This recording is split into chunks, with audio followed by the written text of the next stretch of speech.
You're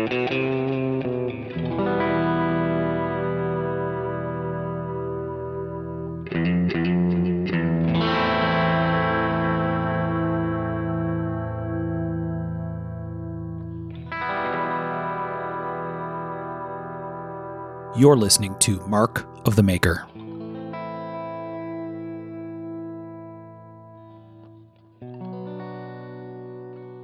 Hey everybody, I'm Mark Steiner and you're listening to Mark of the Maker, and this is our latest installment. Sean just reminded me that was the right word to use. The latest installment of Sean's Back to School Minisode series. So I have Mr. Sean Kendrick with me today. It's just he and I. How are you, Sean? I am dandy, and I hope everyone else is the same. I am full of holiday cheer. Now you're talking. It is definitely the season for sure. Yeah. Go ahead. I was going to say, I don't know when this will come out, but we're recording a couple days before Christmas. So Yeah. This will probably come out a little bit after Christmas. But yeah, you're right. It's definitely the time. Amy and I were out last night doing some running around and getting things together for the holiday and family coming into town. And she made some comment to somebody at the store at the checkout about, it's not even like we're close to Christmas. But because I don't know, for us, it sort of snuck up on us this year. I mean, we did decorating and stuff, but it didn't really feel like Christmas very early. Nah, same here. It's been an odd one for us. It's just like, okay, it's going to happen Wednesday. All right. I mean, hell, I was ordering presents before we started recording. Yeah. No, I know it's getting tight. Bless you, Amazon Prime. Bless you. I actually went yesterday to get some stuff off of Amazon Prime, and a bunch of things that are normally super fast Prime weren't. So yeah, I've been noticing that too. Yeah. I don't know. What I was looking at yesterday were kind of bulky things, and maybe because they were big, they don't want to deal with the holiday thing, or I don't know, but it was like, oh, this will be in on Friday. And I'm like, whoa, Friday. That's very strange. Yeah, it's the holiday season. I've noticed a lot of the stuff we've ordered has taken an extra day or so. Yeah. Well, man, so let's talk about school. So this was your second semester, is that right? Yep, second semester. Still got 3 to go. And so you guys kind of wound it out just here within the last week, right? Yeah, let's see.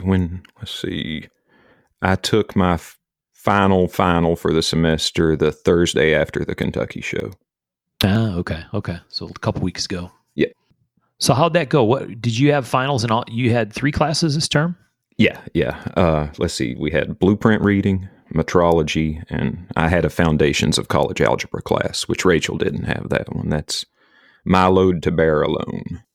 So did you have finals in all 3 that were exam type things, or did you have projects in some of them? Blueprint reading feels like a project class or something. Man, print reading, it was all online, and really our instructor wasn't too keen on it being taught that way, so we just did the best with what we had. And our final grade in it was just a cumulative of all of our quizzes and all of our homework assignments. I gotcha. Yeah, actually, when we evaluate the course, Rachel and I are both going to recommend that it at least be hybrid and have a partial lab component and not be totally online. Yeah. No, that makes sense. All right. So you had 3 classes. Why don't you take us through the 3 and talk a little bit about what they were and what you did and kind of how it fits in with the program?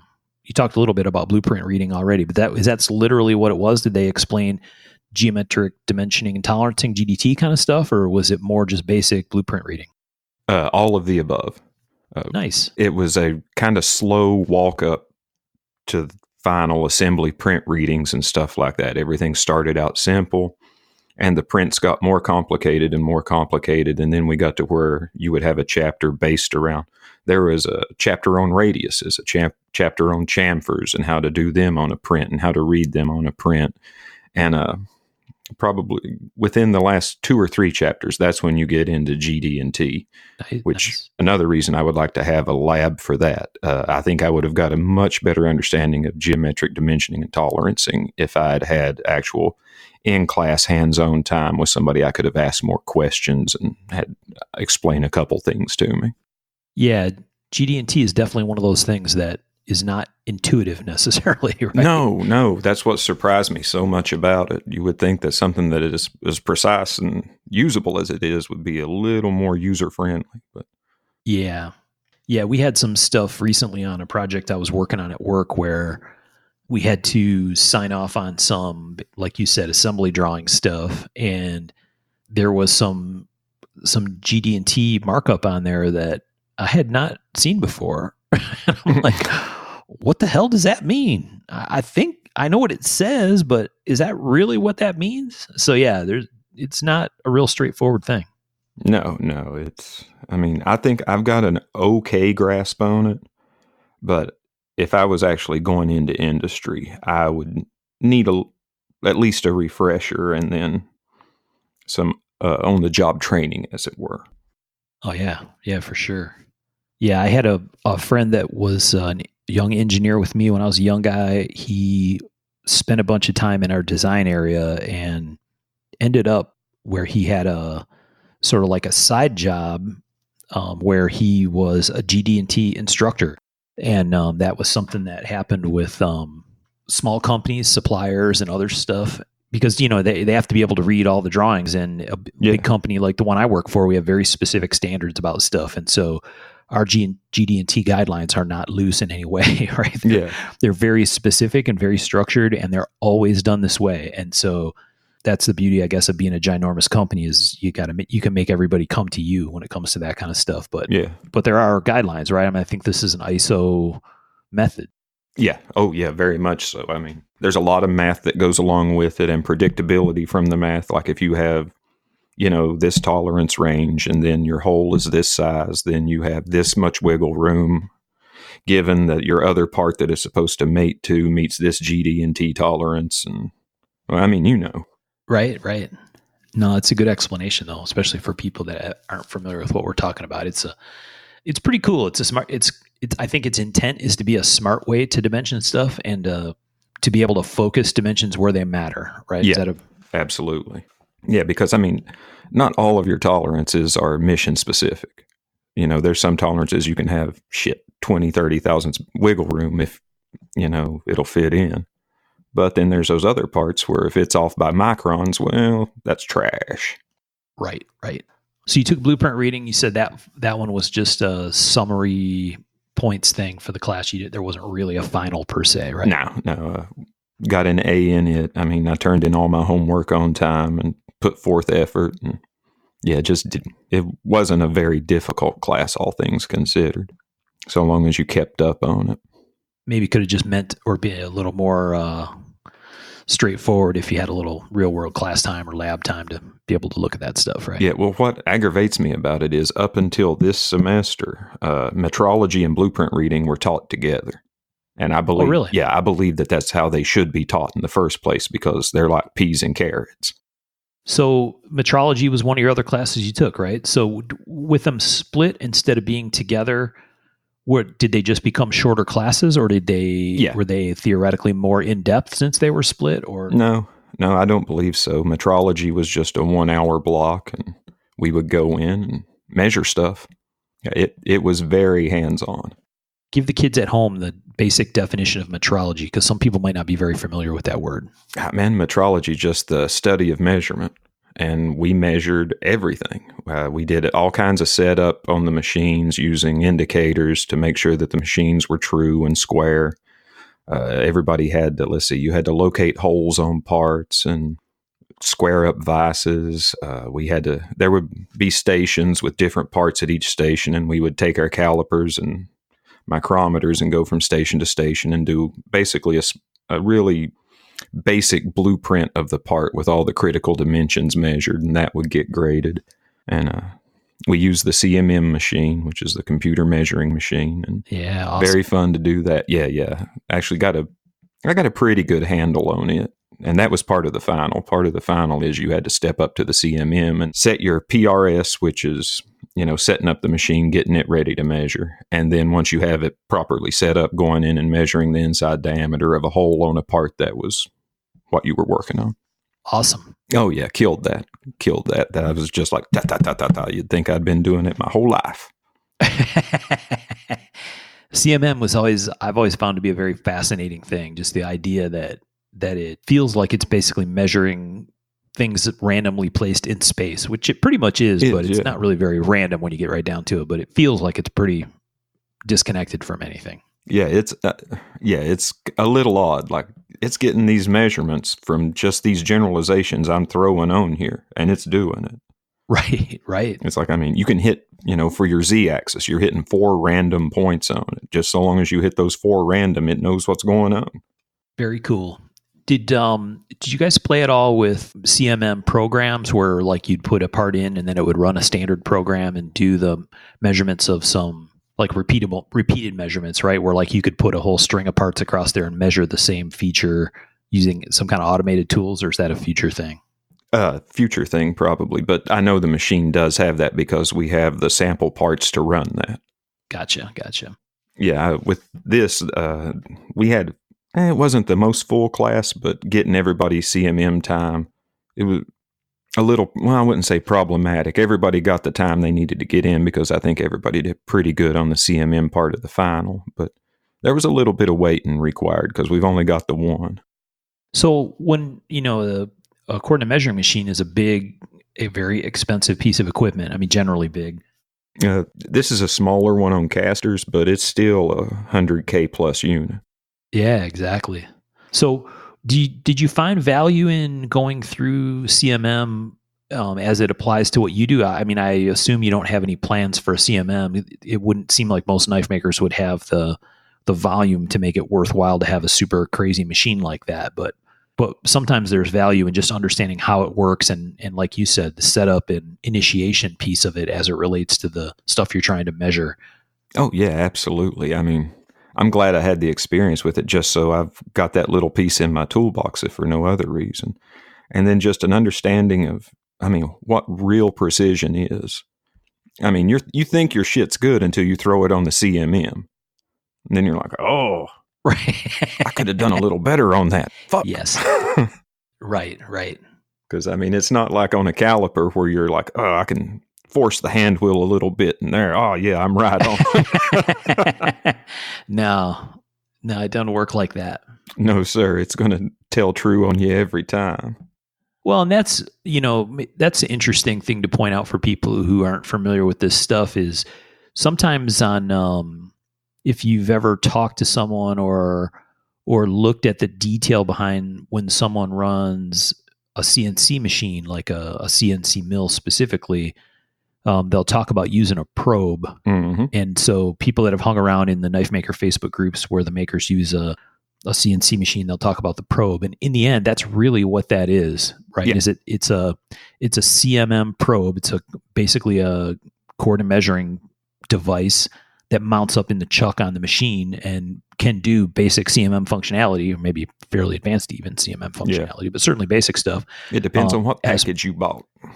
There you go. Depends on how much you spent. That's right. So that's kind of an interesting thing because I guess if you had a CNC machine at some level, you have what amounts to a CMM as part of that. Yep. I'm not sure if a lot of people take advantage of that part of it just to use it for measurement, but it seems like you certainly could if you wanted to. And it'd do dandy. And I had actually had that same thought myself. I was like, when you're buying a CNC machine, you're basically getting a CMM in the package. I think so. Maybe I'm oversimplifying and I'm ignorant, but I'm going to stand with it until somebody tells me different. Well, I'm with you. It certainly seems like it. At least the functionality of it all looks very, very similar for sure. Well, I mean, the probes are exactly the same. The probe on our CMM, it looks exactly the same as the probe on Michael's Haas. Right, exactly.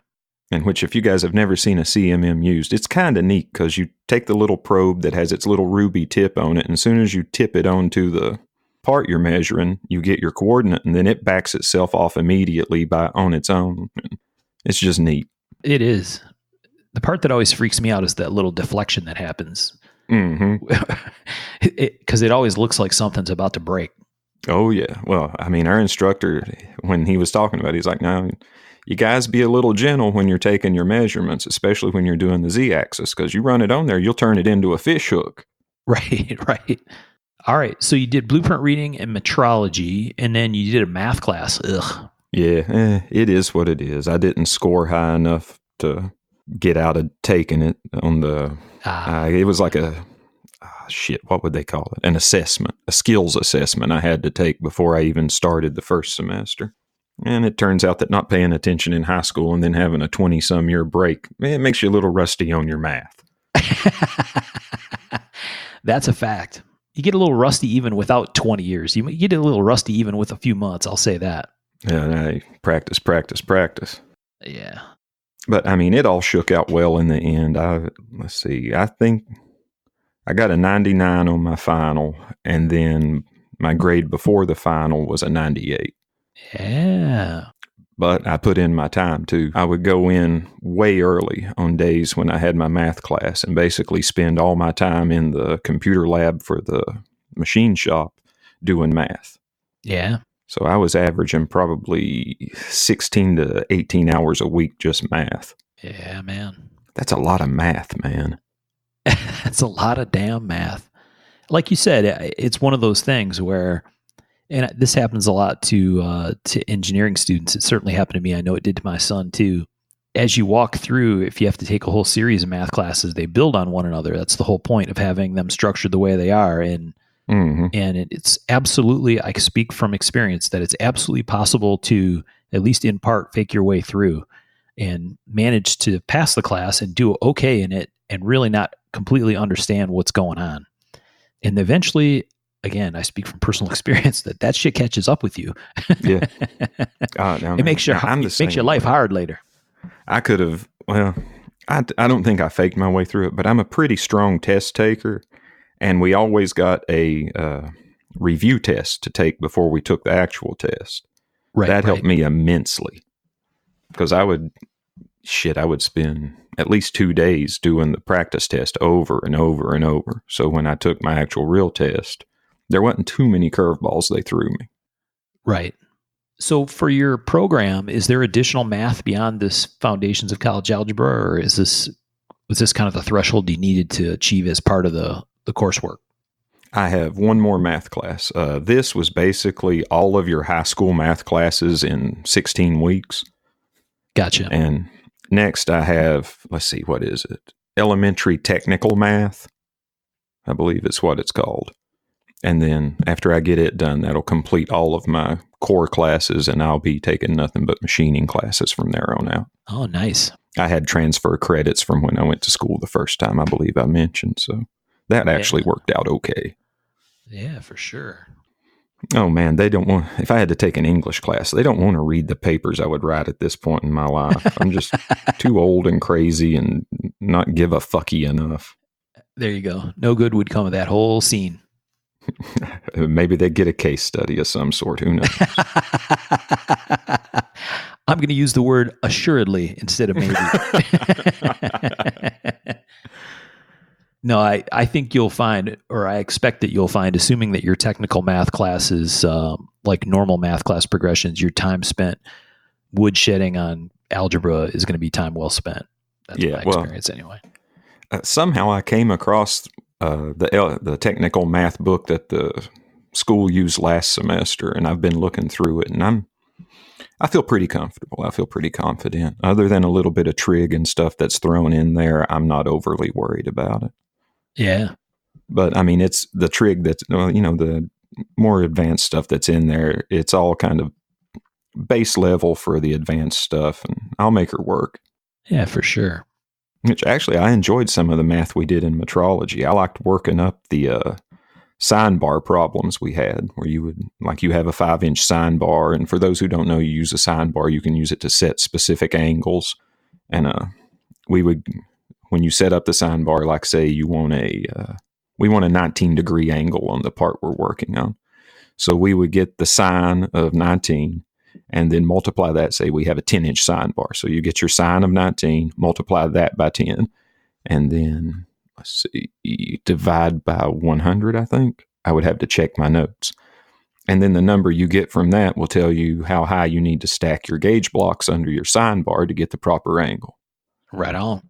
And I enjoyed working those up because it was like a little bit of a puzzle, and you didn't get the problem right unless you got the minimum amount of gauge blocks to make the stack. Like there's all kinds of ways you could go about it, but why use 7 gauge blocks when you could use 4, Right. Yep. Opportunity for error the more you add. Yes, exactly. And for you guys who don't know what a gauge block is a little piece of metal. It is a very, very, very specific thickness, and they are so flat that when you put them together and twist them just right, what we call ringing the gauge blocks, they stick together from surface tension. Right. Which is kind of fucking neat to see. I mean, metal sticking together without magnets. You just kind of pushed them together and they stuck because they're so friggin' flat. Absolutely. Yeah, they're sort of like I always love gauge blocks because they are like the physical embodiment of facts.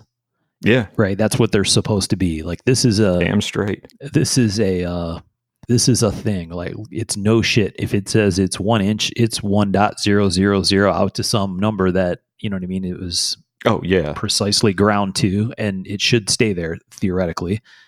As long as you keep them wiped down and store them proper. Right. I just, a little while ago, I got on this weird, after one of our episodes, as usual, right? Like where we talk about some shit and then you end up going to do stuff. I think it was on one of the episodes we talked about measuring stuff, and somehow I got on a path to go find some, like I think lots of people around, knife makers included, have like some, $9 Harbor Freight digital calipers or whatever, right? Yeah. And I've always been fascinated by dial calipers and the precision that you can get with a mechanical measuring device. And so I went out and dug around a bunch on eBay and found some really cool old dial calipers and a vernier, because I really wanted to have a vernier. I don't know why, but because going to the fourth place is fucking cool, man. I mean, self-inflicted pain. I guess decimal makes a huge difference. Yeah, exactly right. I'm going to keep it right next to my slide rule. Hell yeah!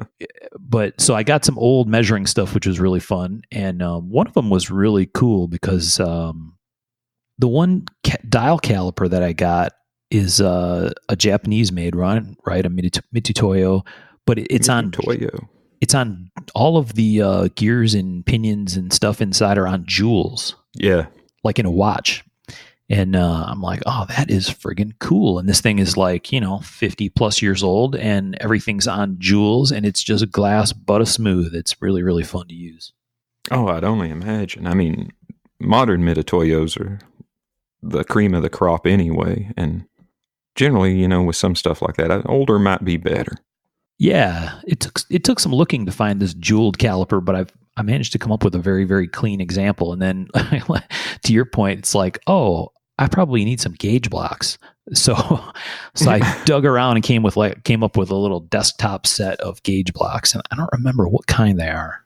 They might be Mitutoyo too. I'll have to look and see. I can't exactly see them from here, but I don't know why the hell I have a set of gauge blocks on my desk. I just think they're freaking cool in a little old wood box, and I don't know, something to be said for the purist side of it all. Oh, dude, you're preaching to the choir. All right. So overall, it sounds like it was a good semester, right? Yeah. We had a good time. We learned a lot, just all around real well, developed a lot of good relationships, continue to get along even better with my instructors. There's more of a peer-to-peer vibe now, and we enjoy that. Very cool. I've got no complaints. I'm looking forward to school starting back. What's Rachel's take on everything so far? She's feeling the same kind of way. She's enjoying it, feeling like she's getting something out of it. Oh yeah, absolutely. Absolutely. Actually, Rachel has a work study in our class. She's kind of our head instructor's right hand. Oh, very cool. She has the shop in fantastic shape. Just everything squared away. That's awesome. I mean, when we went on break, you could have gone in there and ate off the floor. She had it so clean. Very cool. Yeah, I mean, the tool room is very organized. As long as people put back the shit they take, everything's easy to find. Yeah, I mean, she's just done a great job. She's been a real help to the program with that. Go running a tight ship over there. Oh yeah. Well, she gets aggravated sometimes. I don't think it's funny. I think our head instructor gets a kick out of her losing her temper with some of the younger guys, though. Yeah. Because he's real laid back, and he don't lose his cool over much of anything. He's like a cucumber in the shade. But he knows Rachel can get heated over them, especially if she's just cleaned it and they come up and use it and leave it with 3 pounds of aluminum chip on it, you know? Right, right. Well, it's cool that she has a work study that's a relevant assignment. I had work study when I was in college, but it was just like I delivered packages or I worked for inbound material or whatever. And it was really cool because it was really good networking. I got all over the school doing that. I made friends with people in all the different departments, which was absolutely handy at a few different points along the way. But it wasn't a relevant thing to what I was doing, what I was studying. Yeah, same here. My first time through school, I had a work study and I was in the English department. And man, basically all I did was sit there, and if the phone rang, I would answer it. And then once every 2 weeks, I had to go restock paper because I had the strong enough back to carry the paper. Yeah, get that sturdy young man over there to take care of the paper. I actually got jumped on once because I did it in too few trips. Really? Take your time. Take your time. You don't need to bring them all in one trip. And I'm like, it's only 3 boxes of printer paper. I've got a dolly. What the hell? Exactly. Yeah. Oh, that's funny. They didn't want to kill the golden goose that was taking care of the paper business for him, I think. Oh, no. It was something like that. I was stepping on somebody's jam, guaranteed. Kids making me look bad. Right, right. Well, cool. I'm glad she's having, and so aside from the aggravation of shitheads who don't take care of their business, the work study thing is good. Does she get a little bit out of it too? I mean, that's hopefully one of the things you can take away from a good work study, right? Is relationship building stuff. And it seems like if you're working with an instructor, you kind of getting a man on the inside as part of the deal, right? If you're finding ways to work together. Oh, yeah, yeah. Well, I mean, Rachel's a go-getter, and Kenny's had to slow her down. Kenny being our program head, and who she answers to. He's had to slow her down a couple times. Like, whoa, you don't got to get it all done right here, right now. That's awesome. Oh, yeah, she'll come at it like a house on fire. Yes, I absolutely can imagine. So you guys had kind of a cool opportunity come up with this whole thing you're doing with the school, right? Yeah. One day, me and Rachel, we were standing around, and Kenny, our instructor, comes up to us, and he goes, "Hey, would you guys want to be on the advisory committee for the program?" Awesome. And I was like, "Well, what's the advisory committee for the program?" And he said, "Well, you'll get to look at any courses we'll be adding and give feedback on them, give any kind of feedback on any equipment you think we may need to make the program better, and just really give input on anything we think the program would be benefiting from that we don't currently have." And that's been really fun. Awesome. We've helped, I actually personally picked out the heat treat oven we'll be having in the shop for the rest of the time I'll be in the program and well after. And then we got to sit in on a purchase for some new CNC mills that are going to be coming in to replace 2 of the old Bridgeport mills that are in the shop that don't get used. Oh, fun. And then there was, we went to it. Now, as far as networking goes, we got to go to the advisory committee dinner for all the advisory committees for our technical department. So we went and we had barbecue with the carpentry department and the welding department and all the other various departments that are there on our campus, which is quite a few. And then we took a tour of the new facility for the mechanics, carpentry, and welding, which was neat. Awesome. And they've got a fantastic facility, especially the welding department. It's pretty fucking baller. Yeah. Well, that's way cool, man. It's kind of, is the advisory committee generally made up of actively enrolled people, or is it a combination of enrolled people and people outside? Yes. Actually, me and Rachel filled 2 requirements that they like for the advisory committee to have. They like for your committee, for your department, to have 1 student and 1 parent of a student. Well, where Kane's a student, we fill both of those. We are both students and parents of students. Oh, yeah. So we're doubled down on that, which made it very advantageous. And then the advisory committee for us is made up of me and Rachel, our head instructor, our adjunct instructor, and then a couple business people. We had a representative from where Kane works, Stober Drives. He came.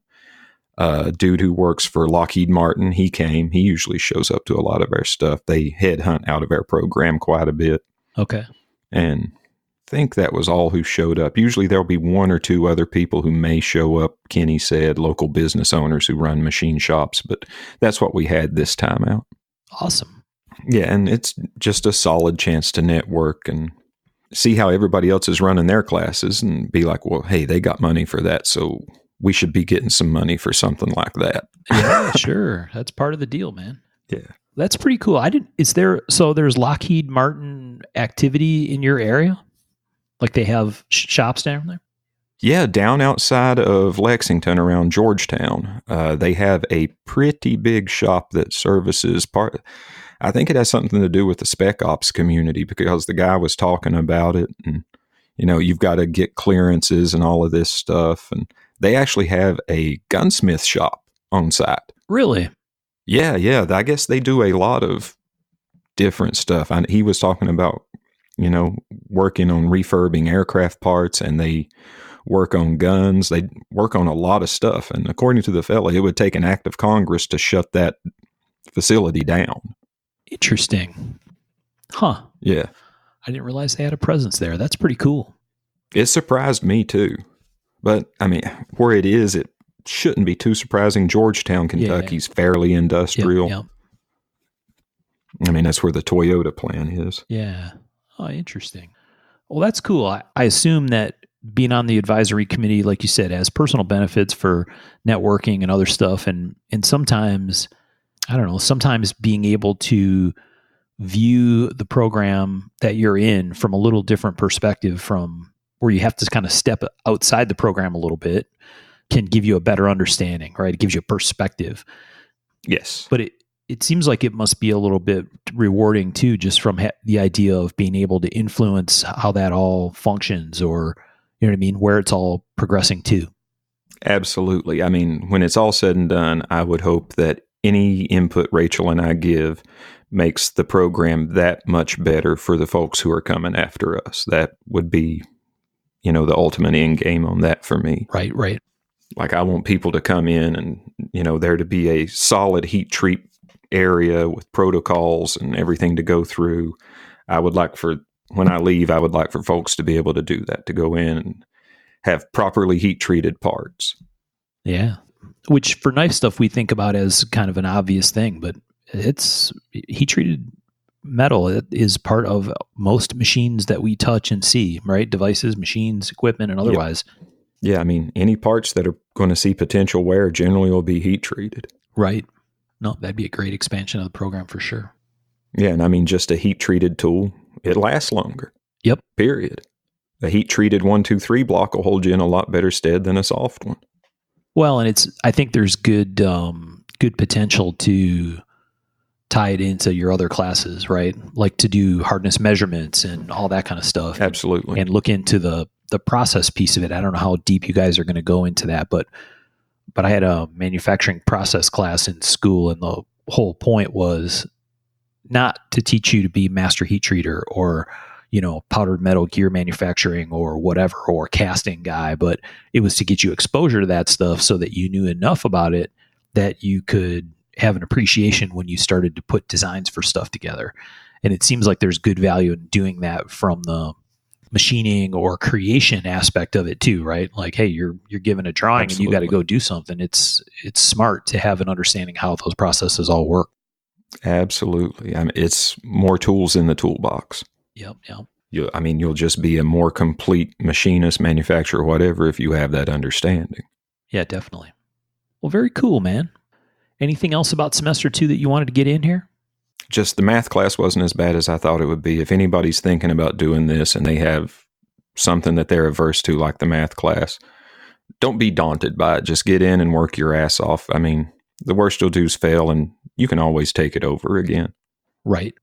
Does your program have a decent? Sometimes they refer to it as tutoring, but even like like an advisory lab kind of thing where you could go in and take your homework and talk to someone who's a whiz at the stuff who can kind of help you get your head wrapped around it.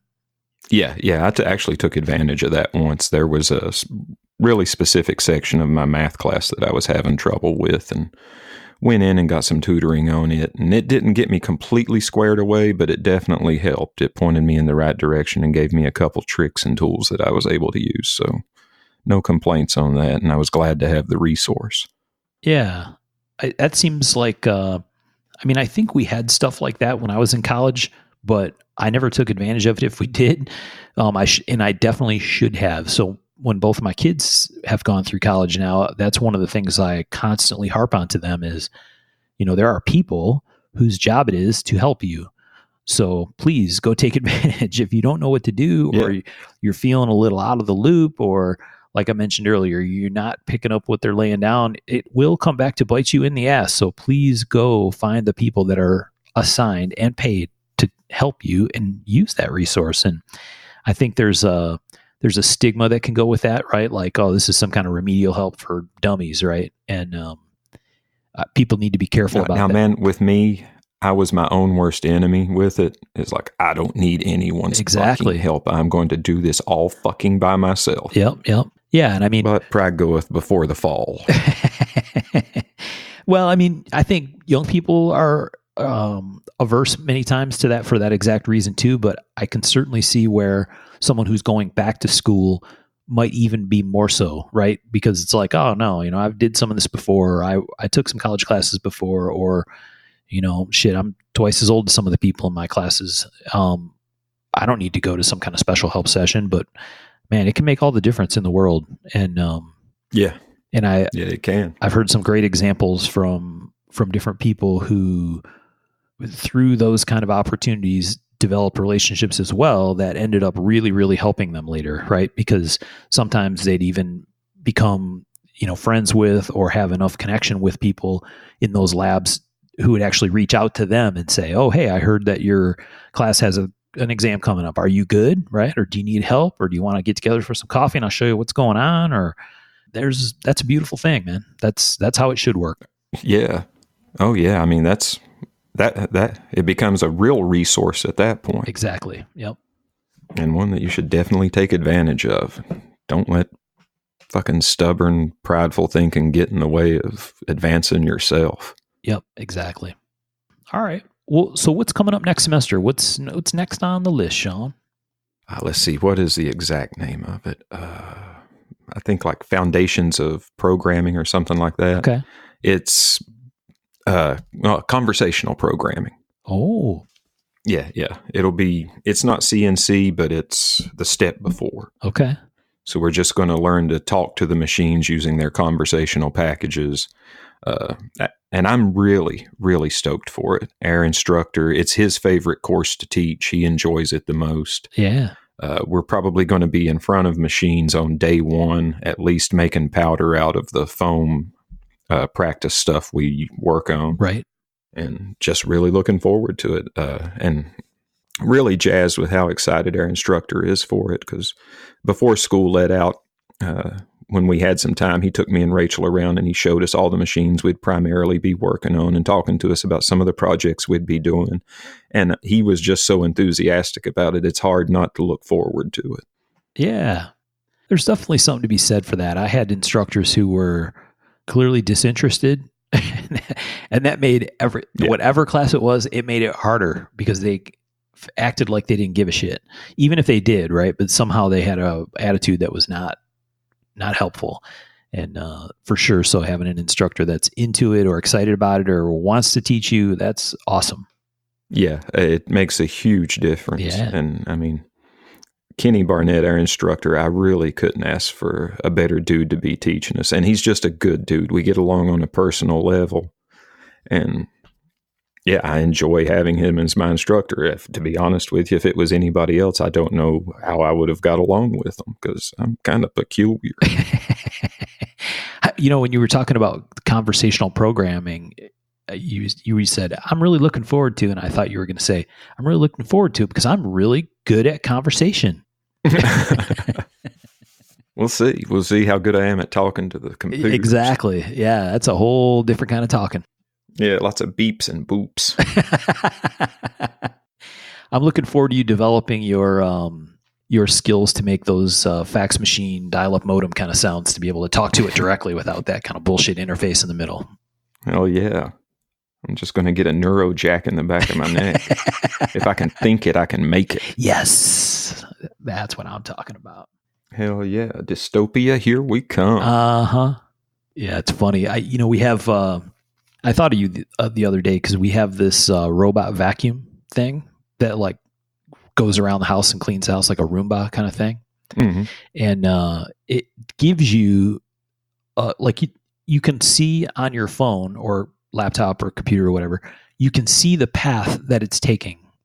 So when it's done vacuuming, it has like created this map of everywhere it went and everywhere that it ran the little vacuum thing, right? And it is freaking fascinating to watch this thing because every time you send it, like every time you start it, it recalculates what it thinks will be the optimized path to get the work done within the shortest amount of time, basically. Mm. And when you look at the clearing path that this thing does, it's exactly like material clearing on a CNC machine. It makes the same kind of passes. It makes an outline. There are incredible parallels that are baffling to me. And I had no idea that that's how it worked when we got one of these. I'm like, how the hell does this thing work? It just like goes and smashes into stuff and then turns around and goes the other way. I don't even get it. But it's super, super cool that it actually learns about stuff. So when you talk about plugging the probe into the back of your head, that's what I'm seeing with this little robot vacuum guy is the beginning of the development of our robot future overlords. Yeah. Well, man, actually, I thought you were going to say, I thought about you because every time it starts its path, it makes a pentagram first thing and then fills it in. And I was like, well, hey, that's pretty fucking cool. Exactly. Yeah, it does. I mean, that other's cool too. Right. It's sending me a message before it starts just to remind me what the score is. Hell yeah. Which, man, actually, we got to sit in on a Fusion 360 class. Our instructor invited Rachel and I to sit in with the advanced students, and that was very fucking cool. Isn't it awesome? Man, I got to say, I'm a little bit of a fan of the Fusion 360 from the little bit of hands-on time I got with it. It was fairly intuitive. It does a lot of work for you. They sold me on it. Oh, yeah. Yeah, it's incredibly powerful. Yeah, it was a neat day of school. We had a representative from one of the software sales companies that sells Fusion 360. He came in and gave us 8 hours of instruction. That's awesome. Well, 7 hours. We had an hour lunch. He gave you guys got the gateway drug. The first one's free. Oh, always, baby. It was very much like a dope deal. Oh, yeah. I mean, it was... and now it's free, and then you get it for 3 more years for free after you're out of school. Exactly. And now on that point, the price for Fusion 360 really isn't that bad. It isn't. And I mean, I'm thinking it might be free as long as you have under such and such employees. Yeah, I was just going to say that. They just changed their terms because I had to re-up mine. It used to be that it was free for... How did they put it? If for hobbyist use and for people who make less than X number of dollars via whatever it is they do with Fusion 360. And they changed the terms just recently. So when I re-upped, it was a different thing, but I still was able to get it for free. And I think it's a great tool for people to learn. Certainly it would be a great thing for knife makers to play around with because even if you didn't use it to actually send to the machine to cut parts, even if you just used it to be able to visualize what's going on without having to make a pattern, you know what I mean? You could make the pattern on the tube, and then you could actually put the pivot in and make a folder, or you could have a sheath, or, you know what I mean? You could do anything with it. That's the beauty of it. And all of that stuff are dead simple compared to what Fusion 360 could do. So, yes. And there are some great online resources. So like YouTube, there's an awesome user community for Fusion 360. So it definitely is one worth playing around with. And it's cool that you had the opportunity to see that because once you get a feel for what that tool can do, it's like, oh, damn, this is way cool. Yeah. Yeah. Well, I mean, Rachel and I both wrote the code. Well, both drew up and had a coded out piece ready to be made. Yeah. 2 of them by the end of the day. That's awesome. Yeah, yeah. I mean, we could have gone and plugged it in. We had all of our toolpaths set and everything. Yeah. I actually like watching the toolpath recreator, I guess, where it shows you how the tool path is going to run. I like watching that. Oh, yeah. Yeah, really cool. When I first did the ray gun bead thing, I started out with a design that I came up with on paper, and I have a decent spatial understanding. So I was able, the part that came out looking like I thought it would, which is awesome. But yeah, once that's always awesome. Yeah, exactly. But once I just found out about Fusion 360, maybe Michael told me about it or somebody pointed me to it, probably Michael, because he was thinking about learning it. I started to follow some of the tutorials and it came pretty quick. And then I'm like, okay, well, I'll just draw one of the ray gun beads in there because it would be good to have that. And then I can play around with it. And so there were things that I sent off and got 3D printed. So I did a bunch of 3D printed beads. And what the really cool part about it was I could print in metal or plastic. And now I have designs that I could send to someone if I wanted to do these on a CNC lathe rather than doing them on a Swiss screw machine.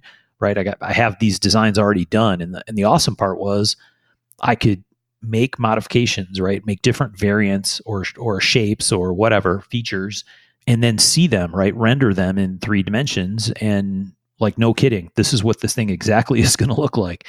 And being able to get them 3D printed and other stuff was a really, really cool way to be able to do prototyping.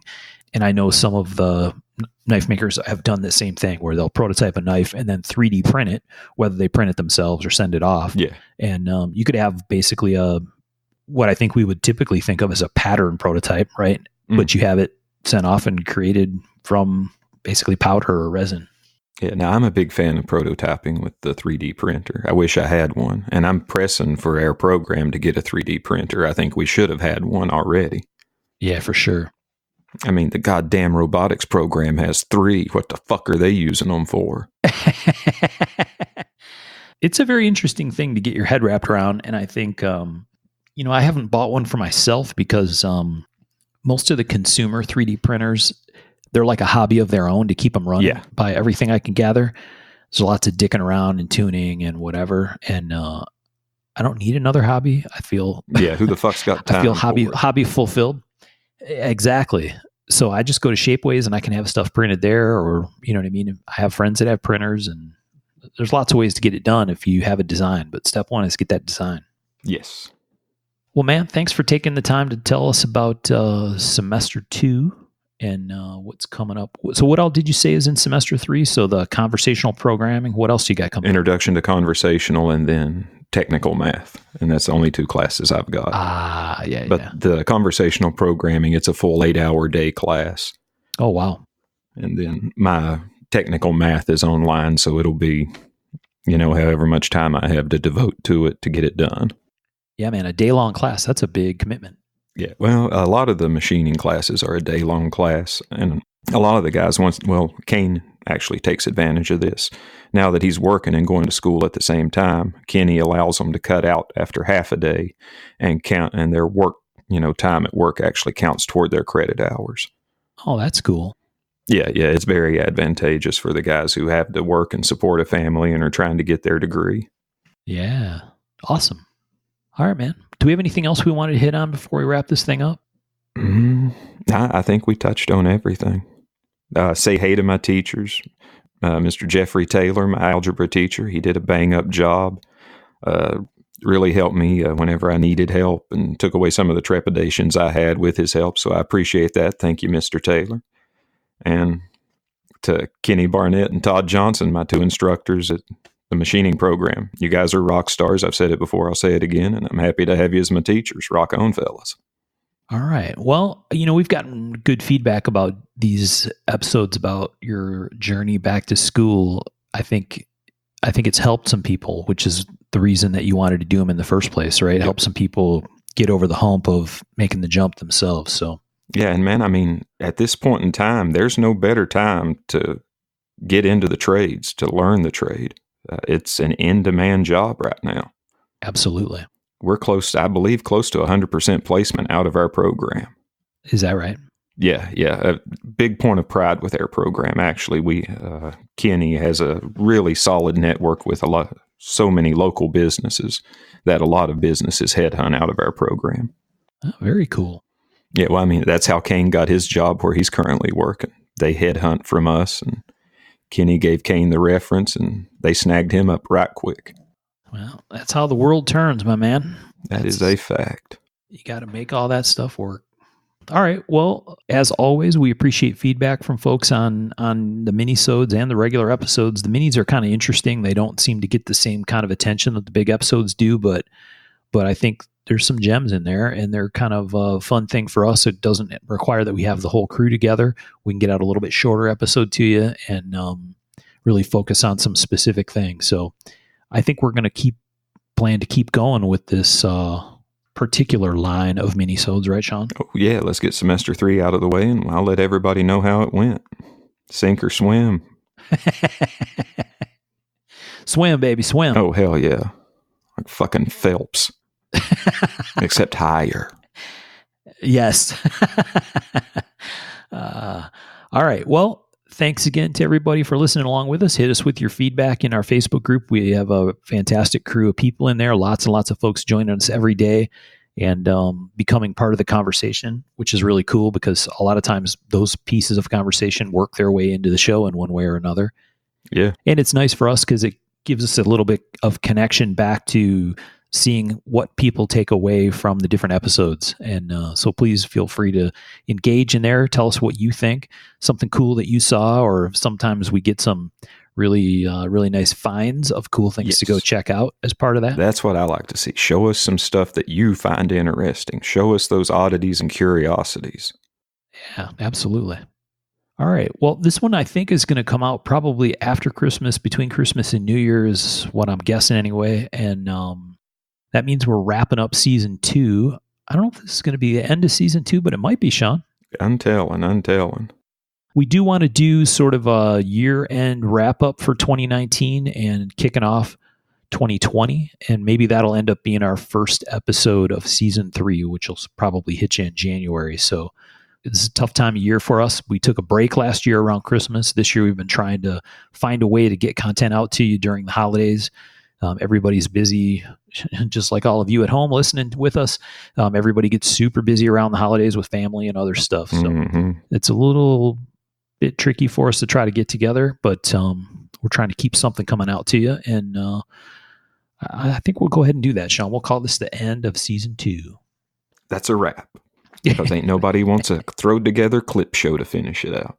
No. Tom, if Tom was with us, he loves that. It's a wrap. He loves saying that. It's a wrap. Again, as always, thanks for listening. Thanks for all of our supporters on Patreon. We have folks joining us there as well on a pretty regular basis. So we do have a very, very cool little merch project thing that you're going to see about, some information about that. I'm not sure if we're going to have that done before this show comes out, but maybe. So stay tuned for a cool merch thing. We have some special aspect of that's going to be specifically for our Patreon supporters. So that's another little motivation to go in there and help us out with the show. But we'll get you more information. We'll watch the Facebook group and the Instagram and the instant grams, and we'll let you know what's going on. Them instant grams. Yeah. Thanks for listening, everybody. Thanks, folks. I appreciate you listening to my story.